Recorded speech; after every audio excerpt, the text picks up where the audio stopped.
윤석열 대통령의 대국민 담화를 지켜본 정치권 반응 이처럼 엇갈리고 있습니다. 네, 관련 내용을 김재원 국민의힘 최고위원, 박수현 더불어민주당 의원과 함께 짚어보겠습니다. 안녕하세요. 안녕하십니까. 네, 지금 본격적인 얘기를 나누기 전에 윤 대통령 대국민 담화 주요 내용부터 다시 한번 들어보고 얘기 나눠보겠습니다. 민생을 위해, 대한민국의 미래를 위해 시작한 일들이 국민 여러분께 불편을 드리기도 했고 또 제 주변의 일로 국민들께 걱정과 염려를 드리기도 했습니다. 국민 여러분께 먼저 죄송하다는 말씀, 진심 어린 사과의 말씀부터 드리고 그리고 이 국정브리핑을 진행하겠습니다.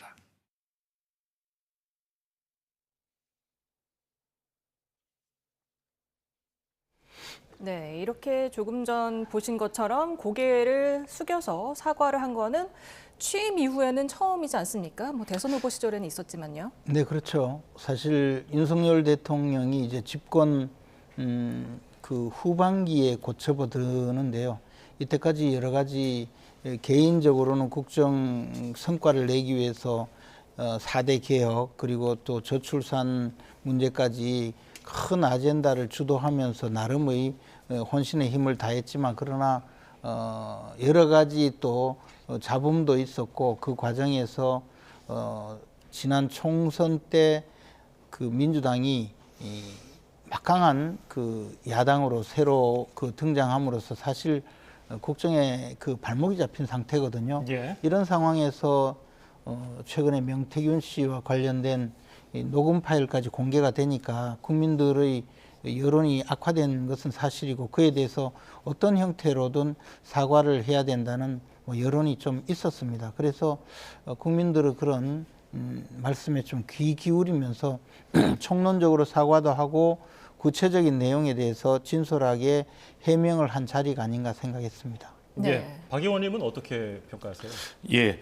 하여튼 일단 기대가 컸습니다. 그리고 제발 좀 오늘 국민께서 납득할 수 있는 그런 자리를 만들어서 국정 운영 동력을 좀 회복하고 지금 처해 있는 이 민생의 어려움을 빨리 극복해 주기를 그런 바라는 마음으로 지켜봤습니다만 대체로 평가는 아주 냉정한 것 같습니다. 특히 저희 민주당에서 내놓은 논평을 보면 끝내 국민을 저버리고 김건희 여사만을 택했다 이렇게 돼 있고요.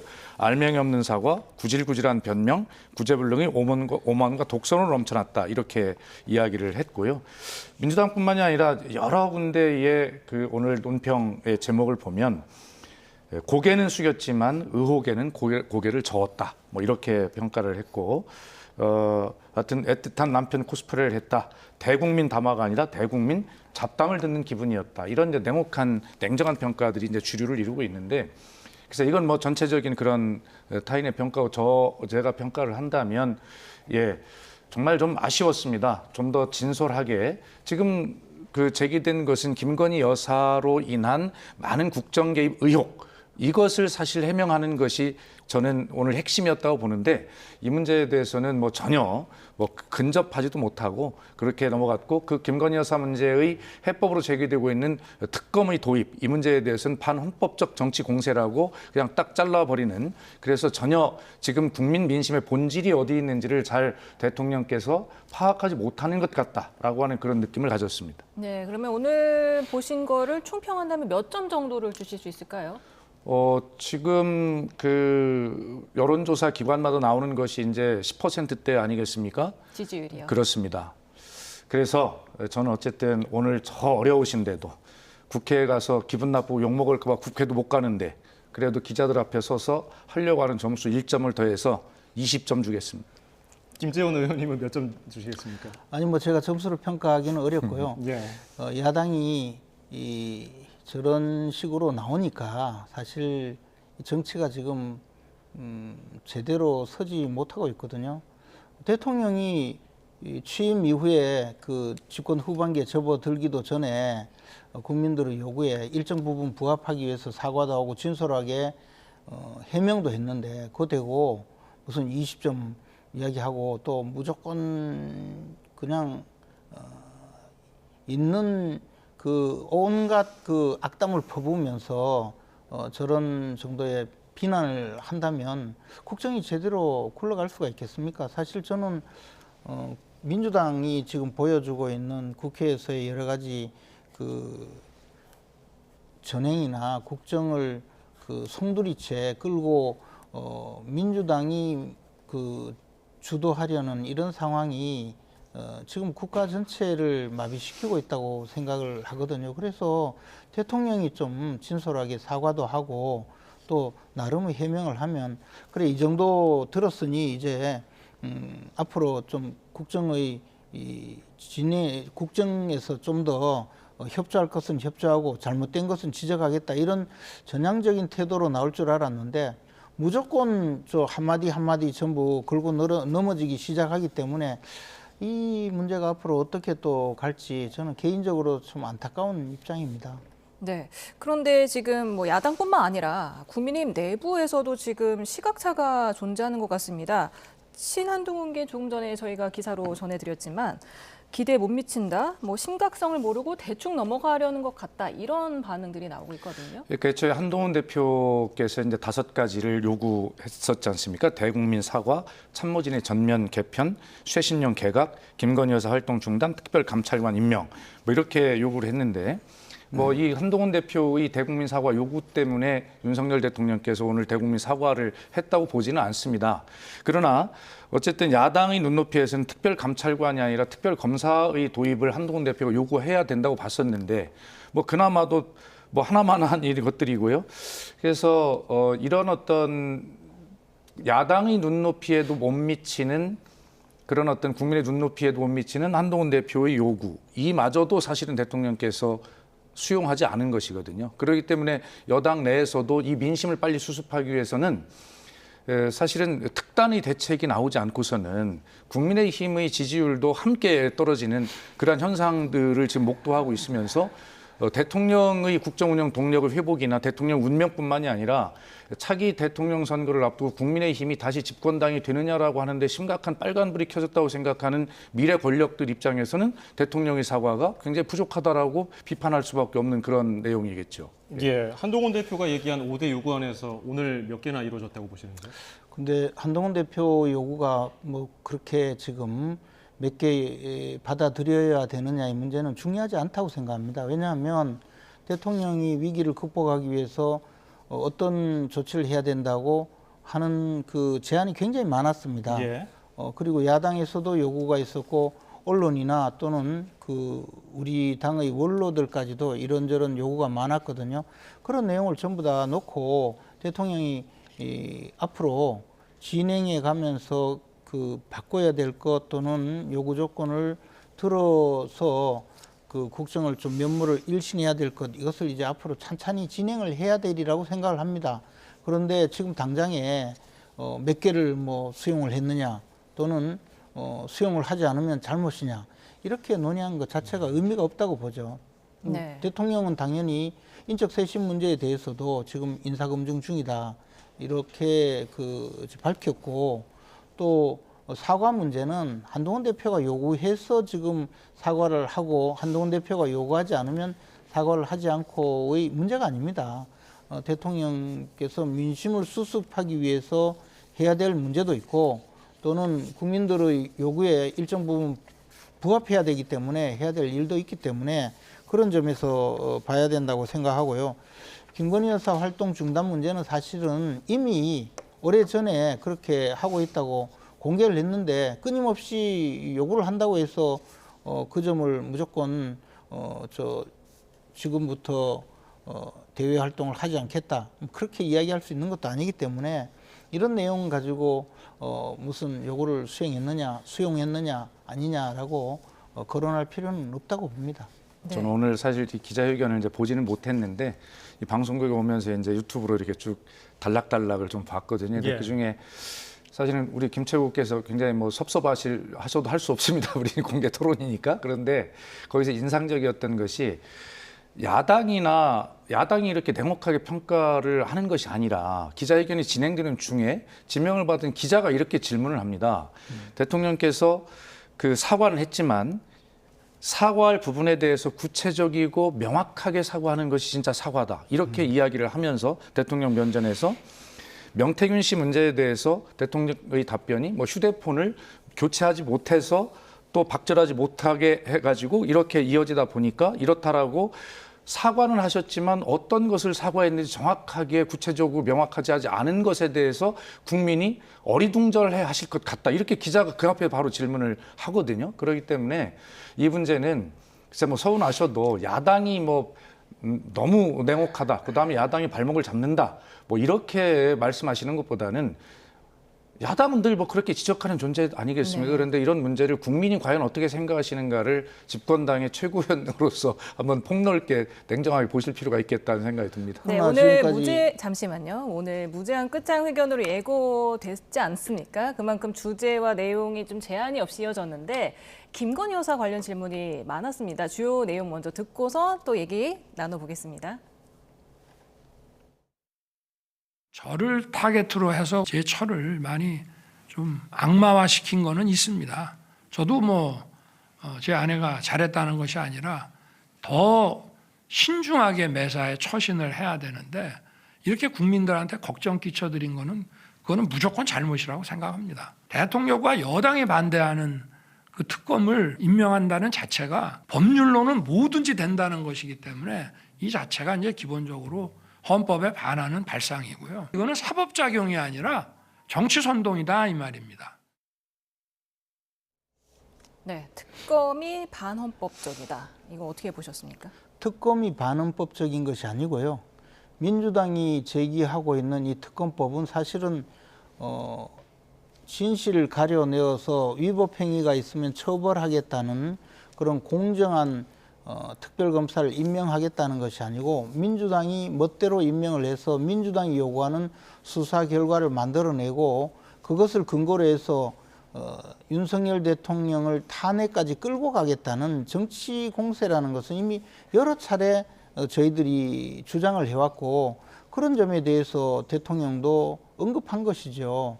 그리고 세계 어느 나라에 야당에서 특별검사를 임명해서 야당이 원하는 대로 수사 결과를 만들어내려는 특별검사를 임명하는 나라가 있습니까? 그리고 그것도 딴 것이 아니고 오로지 가장 약한 고리로 판단하는 김건희 여사 문제를 국정의 중심으로 끌고 가기 위해서 지금 하고 있는 것이거든요.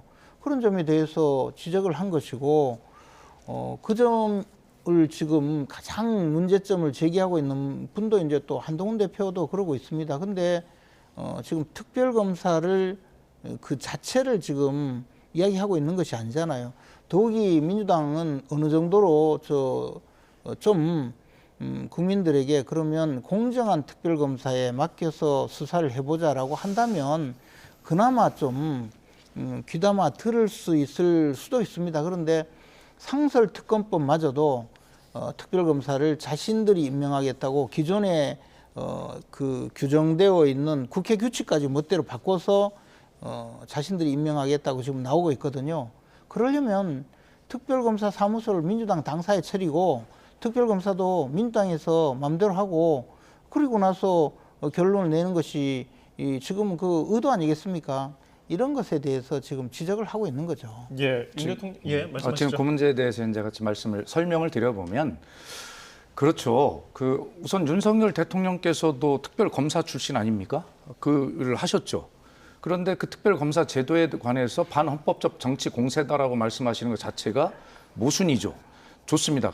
우리 김 최고위원님 설명대로 그 자체를 반헌법적이라고 하는 것이 아니라 민주당이 일방적으로 낸 것에 대해서 독소 조항이 있기 때문에 반헌법적이다. 좋습니다. 그렇다면 국회라는 곳은 서로 대화와 타협의 장소 민주주의를 만들어가는 곳인데 자, 특검이 필요하다는 민주당의 주장이 있습니다. 그래서 민주당은 이런 안으로 하겠다. 그러면 국민의힘이 또 대통령실이 대통령과 영부인이 관련된 의혹과 관련이 있는 것이니 당연히 민주당이 주도하는 특별검사가 조사를 하는 것이 맞지? 아니 어떻게 대통령이 선택하는 그 특별검사가 자신의 의혹을 조사합니까? 과거에 우리 특별검사 모두 다 그런 취지로 야당이 임명한 취지로 특별검사가 운영이 됐어요. 그러니까 지금 국민의힘에서 왜 민주당 법안만 독소조항이라고 비판하지 마시고 그럼 국민의힘은 어떤 특별검사 제도를 안을 하고 싶은 건지 내서 서로 국회에서 논의를 하고 접점을 찾아서 서로 합의할 수 있는 특검 법안을 서로 불만이 되더라도 그런 것을 만들어야 되는데 국민의힘은 그 특검 법안에 대해서 어떤 것 법안도 내지 않고 안으니까 민주당 안밖에 낼 수 없잖아요. 그것을 독소조항이고 반헌법적 정치 공세라고 하면 여당은 할 일을 안 하고 있는 것 아닙니까? 저는 그렇게 설명을 드리는 것이죠. 말도 안 되는 반헌법적인 정치 문서에 준하는 특별검사법을 내놓고 그에 대해서 안을 내라면 이것은 절대로 그 허용되어서는 안 되는 법이기 때문에 반대하는 거 외에 무슨 대안이 있습니까? 그러면 나는 이만큼 나쁜 짓을 할 테니까 상대방은 그러면 당신은 그거보다 좀 덜 나쁜 짓을 해가지고 우리 중간에 타협합시다 이렇게 이야기하는 겁니까? 이거는요 특별검사법을 내놓았는데 이거는 도저히 인정될 수 없는 특별검사법을 가지고 와서 그러면 협상합시다 하면 협상이 어떻게 되겠습니까? 그런 것은 거론해서는 안 되는 법이죠. 그러니까 국민의힘은 그러니까 특검에 반대한다는 것이잖아요. 그런 시도를 예. 중단하라고 이야기할 수밖에 아닙니다. 없는 거예요. 그리고 더욱이 그러면 상설특검법조차도 그것을 또 바꿔가지고 상설특검법까지도 자신들이 원하는 특검법으로 바꾸기 위해서 국회 규칙까지 멋대로 바꾸는 분들한테 무슨 대화의 여지가 있겠습니까? 아니 그러니까 특검법에 대해서 그러니까 아무런 대화가 거예요. 안 되니까 방법으로 상설특검법이라도 바꿔서 그러면 해보려고 하는 것이니까. 상설특검법은 적어도 민주당의 소속 의원이던 박영선 의원이 발의해서 만든 특검법 아닙니까? 그러면 만약에 상설특검법으로 갑시다라고 이야기라도 하는 정치 집단들이라면 그래도 아이고 그게 과연 필요합니까라고 대화라도 하죠. 그거 대화하기 전에 자기들 마음대로 국회 규칙을 바꿔서 상설특검법도 민주당 멋대로 임명하게 지금 만들어 놓은 거예요. 이런 분들한테 할 수 있는 이야기가 뭐가 있겠습니까? 그런 시도는 좀 하지 마세요. 이거 잘못된 거예요.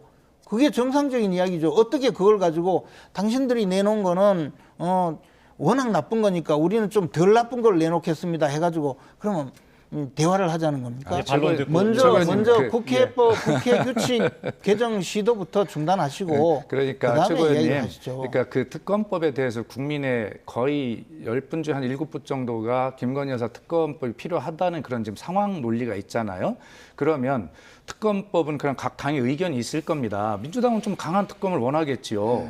그리고 대통령과 영부인이 관련됐을 개연성이 있으니 이름도 김건희 여사 특검법이고 그러면 민주당이 임명권을 더 많이 가질 수 있는 그러한 특별검사를 임명할 수 있는 그러한 제도를 원할 것이고 국민의힘은 반대로 원할 것 아니겠어요? 그러면 서로 원하는 법안을 가지고 와서 테이블에 앉아가지고 서로 어떻게 하면 좋겠냐라고 해서 서로 좀 불만이 되더라도 좀 양보해서 그렇게 특검법을 그렇게 출범하는 것이지 아예 의견도 이야기 안 하고 민주당 건 틀렸으니까 우리는 거부 그리고 우리는 의견 안 낼래 이렇게 해놓고 아니 의견 비난하면 안 내는 게 되죠. 아니고 지금 민주당 주장은요 진흙탕에 들어와서 막 뒹굴면서 이리 들어와 싸우자는 거거든요. 그러니까 우리가 하는 거는 빨리 나오라고 거기 진흙탕에서 거기 있으면 안 된다고 하는 것 뿐이에요. 그러니까 그런 특검법 유사일에 얘기는 이런 법이 없는데 그걸 가지고 와서 네. 협상하자고 하면 안 되죠. 그래, 아니 뭐 최고위원님 설명은 제가 잘 압니다. 네, 이어가시길 바라겠고요. 오늘 아까 한동훈 대표 요구안 때문에 대국민 사과를 한 건 아니다 이렇게 말씀을 하셨었는데 오늘 윤석열 대통령이 이런 얘기를 했습니다. 아내가 사과를 제대로 하라고 했다. 임기 반환점이라고 해서 괜히 국정 성과만 얘기하지 말고 사과를 많이 하라고 했다. 이렇게 조언을 했다고 했는데 그 조언을 굉장히 잘 따랐다고 보십니까? 뭐 김건희 여사뿐만 아니라 언론에서도 전부 다 그렇게 말씀하셨고 아마 우리 당에 또 조언을 하는 분, 건의하는 분 그런 말씀 많이 하셨을 거고 또는 그 대통령실의 참모들도 그런 말씀을 하지 않았겠습니까? 그리고 무엇보다 윤석열 대통령도 그런 생각을 했겠죠. 근데 이 이야기가 왜 나왔냐면 김건희 여사가 무슨 국정에 개입한다라고 주장을 하면서 질문을 그런 내용으로 질문 내용이 있었고 또 나가서 그런 식으로 악의적으로 왜곡해서 공격하는 야당 측의 그 비판이 있지 않습니까? 그러니까 아니 이게 그 같은 식구인 그 대통령 영부인이 선거 때도 도와줄 수밖에 없고 국정을 수행하는데도 잘하도록 이런 조언을 하는데 이게 과연 그러면 국정 개입이냐 그렇게 설명하면서 나온 이야기거든요. 지극히 정상적인 이야기고 또 더 나아가서 혹시 대통령 스스로가 너무 독단적인 사고에 빠져서 있을까봐 옆에서 조금이라도 객관적으로 볼 수 있는 그 영부인께서 이런 이야기를 했다고 공개한 거지 그것을 다른 의미로 지금 말씀하신 건 아닌 것 같아요. 그러나 예. 어쨌든 조언은 지극히 그 객관적으로 잘 하신 것 아닌가 생각합니다. 예, 명태균 씨 얘기 좀 해볼까요? 부적절한 일을 한 것도 없고 감출 것도 없다고 오늘 얘기를 했는데 충분한 해명이 됐다고 분석하시는지? 아니 전혀 사실과 다른 것이죠. 대통령님 말씀을 보면 그 명태균 씨 의혹에 대해서 사실과 다른 것들도 많다 이렇게 말씀하셨어요. 그래서 구체적으로 내가 말하기가 좀 어렵다 이렇게 얘기했어요. 그럼 사실과 다른 것들도 있다 그러면 사실인 것도 있다는 것을 의미하지 않겠어요? 그렇기 때문에 지금 제가 볼 때는 오늘 가장 걱정스러웠던 부분들이 명태균 씨가 지금 어떤 자료를 얼만큼 가지고 있는지 또 민주당이 가지고 있다고 한 녹취에 도대체 어떤 내용이 담겨 있는지라고 전혀 모르기 때문에 대통령께서는 오늘 날짜로 기자회견을 잡으시면서 이 명태균 씨 부분에 대해서는 이 정도밖에 이야기할 수 없는 태생적인 한계를 가지고 대화를 하신 거예요. 전혀 아무것도 인정할 수도 없고 안 할 수도 없고 어디까지 이야기를 했는지도 모르겠고 만약에 완전히 부인을 했는데 뒤에 녹취가 나온다거나 이렇게 되면 큰일 아닙니까? 그러나 분명한 것은 현재까지도 대통령께서 공천에 개입한 의혹이 아주 짙어 보이는 육성 녹음이 직접 나와 있는 상태입니다. 이런 상태인데도 이런 것들을 거의 부인하거나 이렇게 말씀하시는 안 되고 오늘은 그 육성 녹음이 어떤 의미였다라는 것만이라도 명확하게 설명하셨어야 되는데 그 자체도 말씀이 없으셨어요. 그래서 오늘 기자회견은 사실은 어떤 의혹을 해소하기보다는 그 어떤 의혹에 더 목말라하는 해소에 목말라하는 국민들에게 더 큰 불만을 안겨준 분노를 더 크게 한 그런 기자회견인데 날짜를 왜 오늘 하셨는지에 대해서 저는 개인적으로 의문입니다. 예, 네. 김 의원님은 어떻게 보셨어요? 그런데 이제 윤석열 대통령 입장에서 명태균 씨와 대화라든가 또는 통화가 지금까지 그 육성이 공개되는 바람에 그것이 크게 부각이 되었지만 과연 윤석열 대통령이 당시에 이런 통화가 있었다는 것을 기억이나 할지 모르겠어요. 그리고 그 내용에 대해서도 스스로 말씀하셨다시피 자꾸 공천 개입 하는데 그때 당시 상황을 보면 김영선 의원을 공천하는 것이 순조로운 일이었고 순리대로 갔다고 이 당시 당대표이던 이준석 의원도 그렇게 이야기하고 있고 또 공천위원장이던 윤상현 의원 또 부위원장이던 한기호 의원 모두 다가 공관위에서 보고하거나 지시를 받은 사실이 없다고 이야기를 하고 있어요. 이런 상황에서 대통령이 가져왔길래 내 의견을 이야기했다는 취지잖아요. 그때 내용이. 그리고 명태균 씨가 무슨 야당에서 지금 지속적으로 의혹을 제기하듯이 명태균 씨가 대선에서 기여했기 때문에 공천을 그 김영선 의원을 하도록 그렇게 도와줬다라고 주장하지만 내용에는 김영선 의원이 경선 때부터 도와줬으니까 나는 내 의견을 이렇게 이야기했다는 취지에 불과하거든요. 그럼에도 불구하고 그 이상의 이야기를 할 수 있는 게 뭐가 있겠습니까? 설명은 진솔하게 아니 그때 당시에 연락이 왔길래 내가 매정하게 잘랐던 데 대해서 좀 또 그 나쁜 감정이 있을 수도 있으니까 친절하게 대했다는 취지로 설명을 하지. 그럼 거기 대고 기억도 잘 나지 않는 모든 내용을 이야기하면서 해명을 해야 되느냐? 저는 그렇게 생각하지 않습니다. 그리고 민주당이 갖고 있다면서요. 이제 내일부터 전부 공개를 하십시오. 그러면 될 일 아닙니까? 그런데 지금 그 대통령이 관여한 내용이 과연 어느 정도인지 그 점에 대해서도 객관적으로 모두 드러났거든요. 그래서 저는 이번에 그 명태균 씨와 관련된 대통령의 해명은 대통령이 알고 있는 모든 사실관계에서는 지극히 저 정도 수준으로 가장 상세하게 해명하는 수준 이상도 이하도 아니었다고 생각합니다. 김재원 최고위원님께서 검사 출신이신데 검사의 입장으로 돌아간다고 해도 그 육성 녹음을 들으시고 그렇게 말씀하실 수 있는지 저는 그 참 이상으로 궁금하고요. 그러면 기왕에 네. 말씀하시니까 한 말씀만 더 드리자면요. 공천 과정에 대통령 당선인이 의견을 좀 전달했다고 해서 그게 무슨 잘못이 있느냐라고 지금 말씀하시는 잘못이 있다고 말씀하시는데요.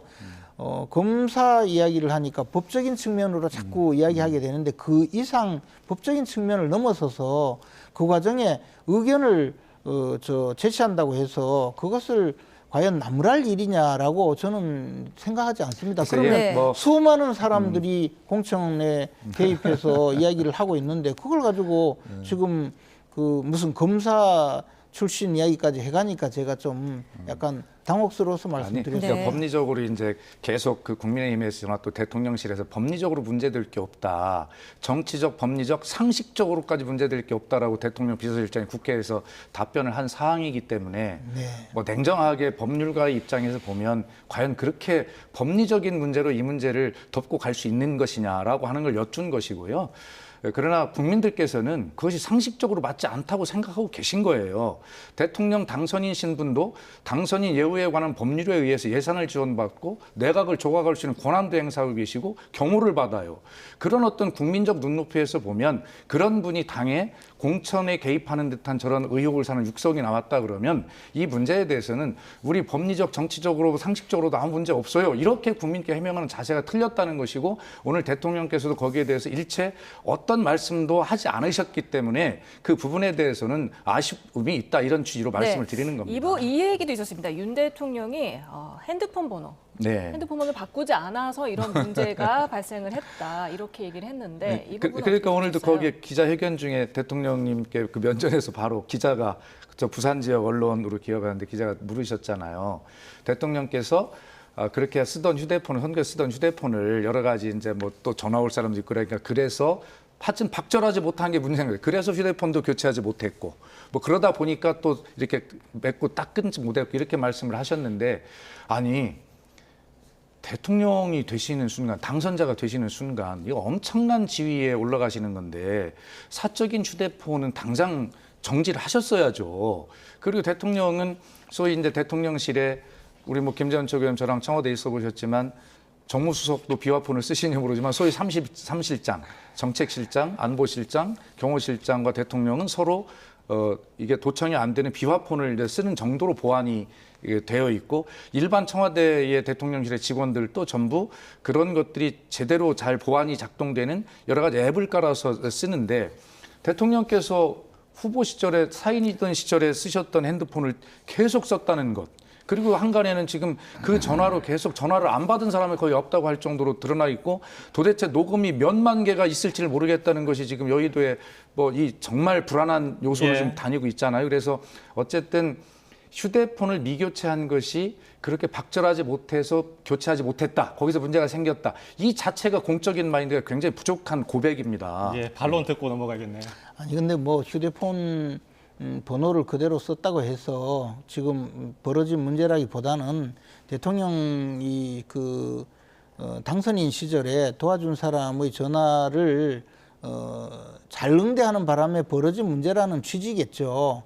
그리고 그 전에 이미 저 경선 과정에 경선 룰을 자꾸 거론하길래 이제 더 이상 전하지 말라고 했던 그때가 생각나서 좀 좋게 그 답변을 해줬다. 그런 것을 가지고 공천에 개입했다부터 시작해서 온갖 그 비난을 하니 그에 대해서 설명을 한 거죠. 더 나가서 명태균 씨와 관련해서 마치 공천에 개입한 듯이 그 계속적으로 지금 우리 박세현 의원님도 말씀을 하시는데 실제 전달을 해서 공천에 개입하지 않았다는데도 불구하고 공천 개입했다는 것을 전제로 해서 말씀을 하시니 대통령 해명을 할 수밖에 없고 또 대통령께서도 그러나 어찌됐든 대통령 육성이 직접 공개가 되고 나니 국민들이 사실 좀 놀란 것은 사실이거든요. 그리고 그 점에 대해서는 이미 사과를 했잖아요. 근데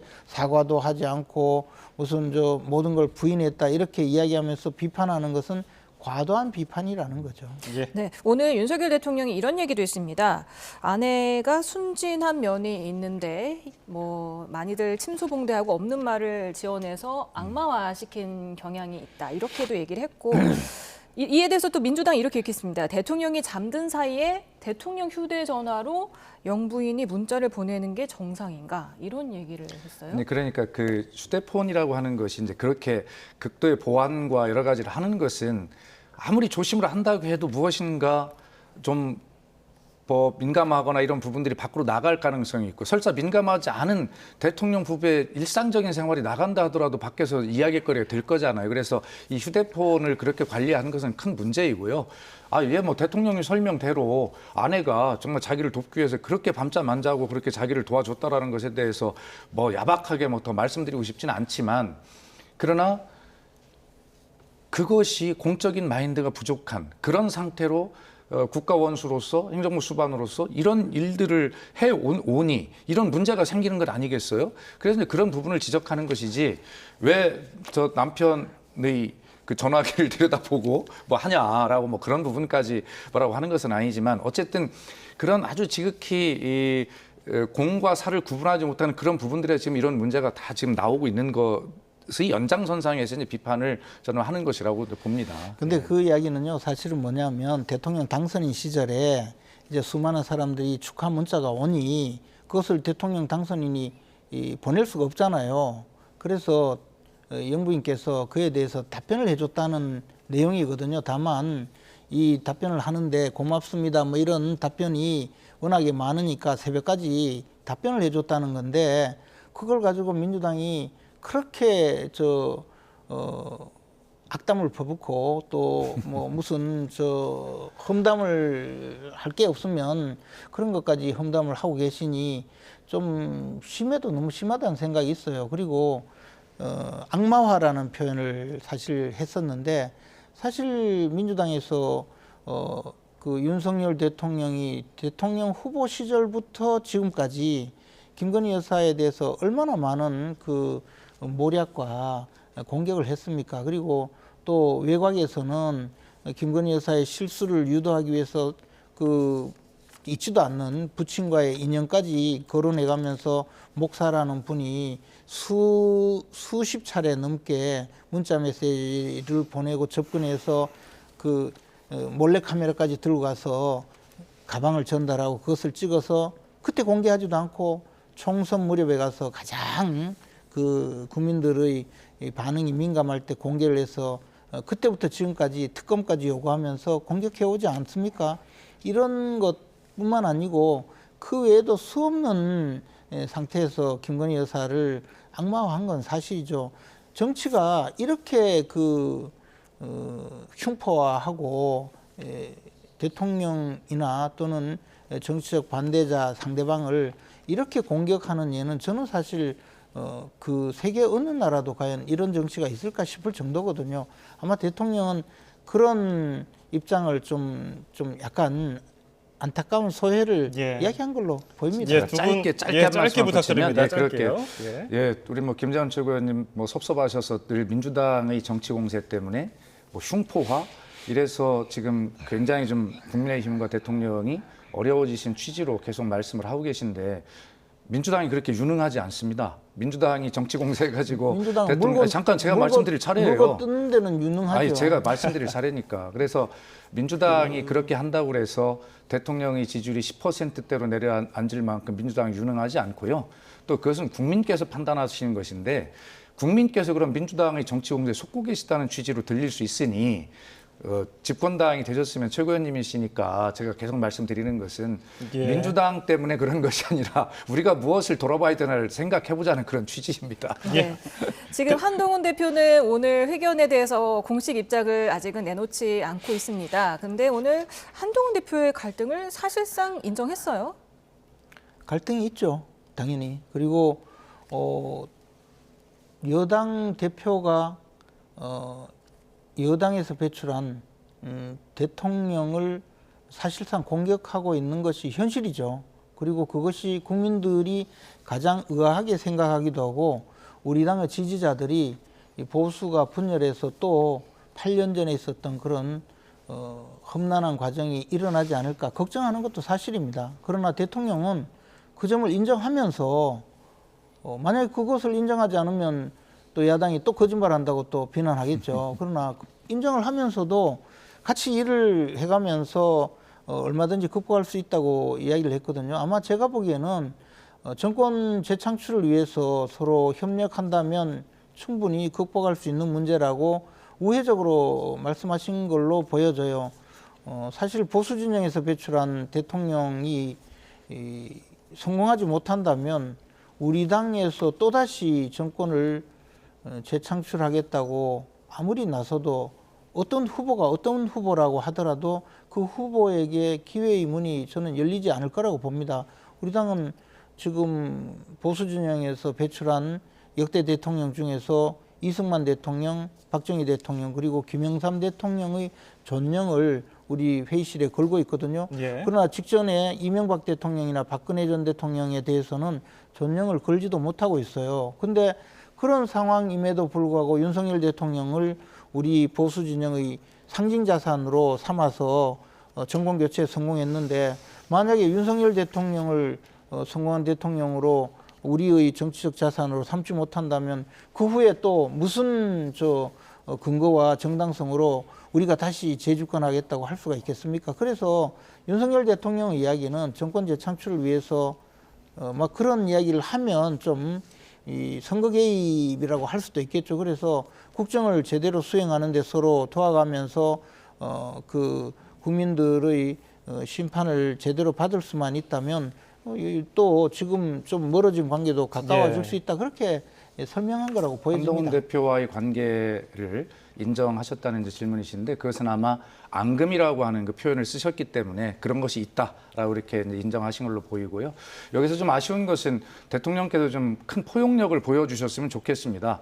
한동훈 대표와 이런 탓이 언론 탓이다고 말씀하셨거든요. 그리고 앞에서는 또 시정연설에 개원식에 불참하고 시정연설에 오지 않은 것이 야당의 예의가 없음 탓이다 이렇게 말씀하셨는데 그렇게 탓하지 마시고 앞에 제일 먼저 사과문에 말씀하셨듯이 모든 것이 제 부덕의 소치입니다라고 이런 때는 대통령께 모든 것을 다 포용하고 안고 가시는 것이 저는 맞다 이렇게 봅니다. 예.